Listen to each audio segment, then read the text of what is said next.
દુગાવા ગામે નવીન મંદિરની પ્રાણ પ્રતિષ્ઠા અને ભંડારા મહોત્સવમાં હજારોની જનમેદની ઉમટી પડી। ગુજરાતની બોર્ડર પર આવેલ દુગાવા ગામે પ્રાચીન શ્રી નાગણેશ્વર મહાદેવનું મંદિર આવેલ છે। આ નાગણેશ્વર નગર દુગાવા ખાતે પ્રાચીન શ્રી નાગણેશ્વર મહાદેવ મંદિરના પટાંગણમાં શ્રી ચરણનાથજી મહારાજના મંદિરની પ્રાણ પ્રતિષ્ઠા મહોત્સવ અને દ્વિતીય ભંડારાનું ભવ્ય આયોજન કરાયું હતું। આ મંદિરમાં જેની પ્રાણ પ્રતિષ્ઠા થઈ તેવા બ્રહ્મલીન ગુરુ એવા શ્રી ચરણનાથજી મહારાજનો જન્મ રાજસ્થાનના સાચોડ તાલુકાના ગાણતા ગામે પટેલ ભુરિયા પરિવારમાં થયો હતો અને તેઓએ નાનપણથી જ ભગવાનમાં લગ્ની લાગતા તેઓ રાજસ્થાનના ગોલાસણ ખાતે એકાંત ધારણ કરીને મૌન તપસ્યા કરેલ અને તેમના ગુરુ શ્રી ત્રિવેણીનાથજીના હાથે દીક્ષા લીધી હતી।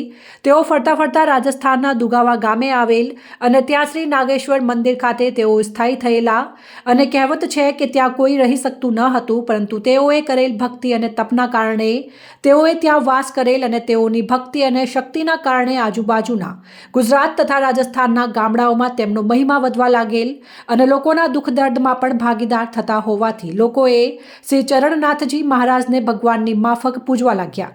પરંતુ શ્રી ચરણનાથજી મહારાજ 30 સપ્ટેમ્બર 2016માં તેઓ દેવલોક પામેલ, પરંતુ ગ્રામ્યજનોના અપરંપાર પ્રેમને કારણે શ્રી ચરણનાથજી મહારાજની મૂર્તિ બનાવવામાં આવી અને ભગવાન શિવની સાથે સાથે તેમની પણ પૂજા અર્ચના કરવામાં આવી હતી। પરંતુ આજુબાજુના ભાવિકો તથા ગ્રામ્યજનોના સાથ સહકારથી ત્યાં ભવ્ય મંદિરનું નિર્માણ કરવામાં આવેલ તેમજ 3 દિવસ પ્રાણ પ્રતિષ્ઠાનો પ્રસંગ પણ રાખવામાં આવ્યો હતો।